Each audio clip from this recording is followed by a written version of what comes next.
আসসালামু আলাইকুম। সবাই ভালো আছেন নিশ্চয়ই। আমি অনেকদিন পর ঢাকা থেকে আসছি। তো বাড়িতে যাব, অনেকদিন ধরে বাড়িতে যাই না। তো বৈশাখ মাস চলে গেছে, আজকে বাড়িতে যাব, এই জন্যই মূলত গাড়ি বের করতেছি।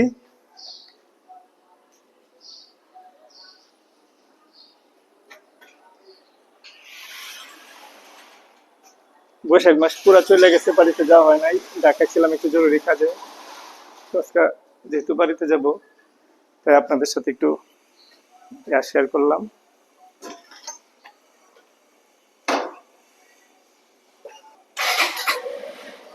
তো চলেন বন্ধুরা, আপনাদের সাথে রাস্তায় যেতে যেতে কথা হবে। তো বন্ধুরা, বাড়িতে যেতেছি। দীর্ঘদিন ঢাকায় ছিলাম, আপনারা অনেকে হয়তো জানেন। বড় ভাই হাসপাতালে থাকে, হাসপাতালে ভর্তি আছে, অপারেশন হবে। তো ওনার চিকিৎসা সুবাদেই দীর্ঘদিন ঢাকা। বৈশাখ মাসটা পুরা চলে গেছে, বাড়িতে যাওয়া হয়েছে না। তো আজকে অনেকদিন পরে বাড়িতে যেতেছি, ভাবলাম আপনাদের সাথে একটু শেয়ার করি। তো আমি মাত্র রওনা হয়েছি বাড়ির উদ্দেশ্যে। গাড়িতে ফুয়েল কম, সামনে পেট্রোল পাম্প আছে, অকটেন নিব। বৈশাখ মাসের পুরা সময়টুকুই আমি ঢাকা। তো যাইতে যাইতে কথা বলতে বলতে সময়টা পার করি। আর আমি এমনিতে ওই যে আমার আগের গাড়িটা ছিল ওই বাজাজের কেলিবার 115, ওই গাড়িটাও আমার কাছে ভালোই লাগতো। তো একটু আগের মডেল আর কি, ছেলের আবার একটু চাহিদা আপডেট মডেলের গাড়ি নেওয়া, পরে ওই গাড়িটা বিক্রি করে ওই জিক্সারটা কেনা আর কি। তো আবার এই গাড়িটা চালায় ভালোই লাগে, ব্রেকিং সিস্টেম খুব ভালো, এফআই ফুয়েল ইঞ্জেকশন ইঞ্জিন এবং এবিএস আছে, অ্যান্টিলক ব্রেকিং সিস্টেম। ব্রেকিং সিস্টেমটা খুব ভালো, গাড়িটা রাইড করে খুব কমফোর্ট ফিল করি, যেহেতু আগে ওল্ড মডেলের গাড়ি চালানো হয়েছে। তো এই গাড়িগুলা আসলে খুব আরামদায়ক। তো বন্ধুরা, প্রচন্ড গরম, ইদানিং একটু গরমও বেশি পড়ছে। বাড়িতে যাওয়ার পর আবার বিকালে চলে আসবো, পাম্পের কাছাকাছি চলে আসছি, একটু ফুয়েল নিতে হবে। অকটেন একদমই কম, পাম্পে ঢুকতেছি। ঠিক আছে, ফুয়েল নেওয়ার পর বাকি কথা বলবো।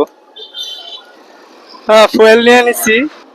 এই যে দেখেন, বৃদ্ধ মানুষ রাস্তা পারাপার হয়, খুব সাবধানে রাস্তা পারাপার হওয়ার দরকার। আর আমি এমনিতেও গাড়ি খুব সাবধানে রাইড করি। আর পিছনে যদি আমার কোনো সন্তান থাকে তাহলে তো সর্বোচ্চ সাবধানতা অবলম্বন করি।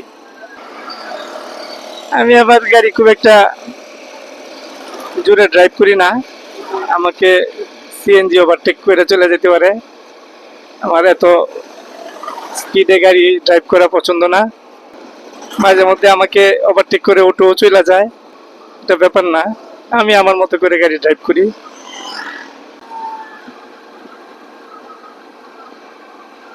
আমাদের কিশোরগঞ্জ থেকে আমাদের বাড়িতে যেতে 1 ঘন্টার মতো সময় লেগে পড়ে। অনেকেরই আরো কম লাগে, আমার সময় একটু বেশি লাগে। তো আগেই বলছি যে আমি আবার এত স্পিডে গাড়ি ড্রাইভ করি না। দেখেন আমাদের গ্রামে যাওয়ার পথে কত কিছু পড়ে। তো রাস্তার পাশে যে ধান, মানুষ ধান উঠাইতেছে, আবার সাইডে মানে বন আছে, বনের প্লাস দেওয়া, সামনে আবার রাস্তা মেরামতের কি বলে এটি, ওই যে পিচ পিচ করবে, তো রাস্তা মেরামত করবে, তো এটার গরম করতেছে আগুন দিয়ে। তো এই আর কি, বাড়িতে যেতে যেতে কত কিছু যে দেখা যায়। এই যে দেখেন, এই বনগুলা বাড়ি এলাকা থেকে নিয়ে আসে। এই যে সামনে আরেকটা বনের গাড়ি দেখতেছেন, এগুলো আগে নৌকা দিয়ে নিয়ে আসতো, এখন রাস্তা হওয়ায় সরাসরি গাড়ি দিয়েই নিয়ে আসে। অনেক সুন্দর, একেবারে যাদের বন এদের উঠানে নিয়ে যায়, কোনো সমস্যাই হয় না। আগে এগুলা নৌকা দিয়ে আনতে অনেকবার টানা হাসরা করতে হতো, একবার নৌকা উঠানো লাগতো, পরে আবার এই বালিকলা বা চামড়ার ঘাটে এনে আবার গাড়িতে উঠানো লাগতো। এখন সরাসরি ওই হাওর থেকে সরাসরি গাড়িতে লোড করে একেবারে বাড়ির উঠানে নিয়ে যায়।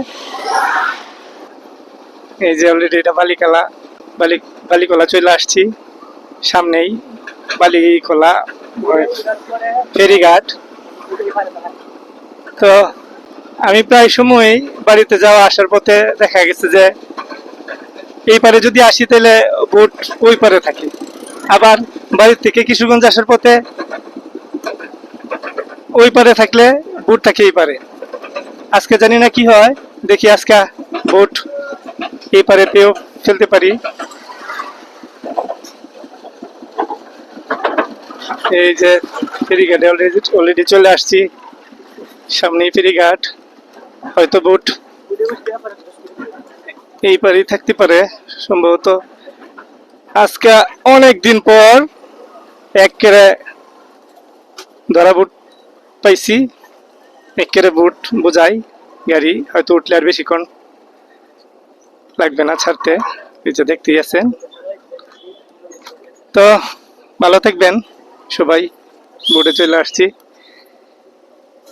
ধন্যবাদ সবাইকে, আসসালামু আলাইকুম।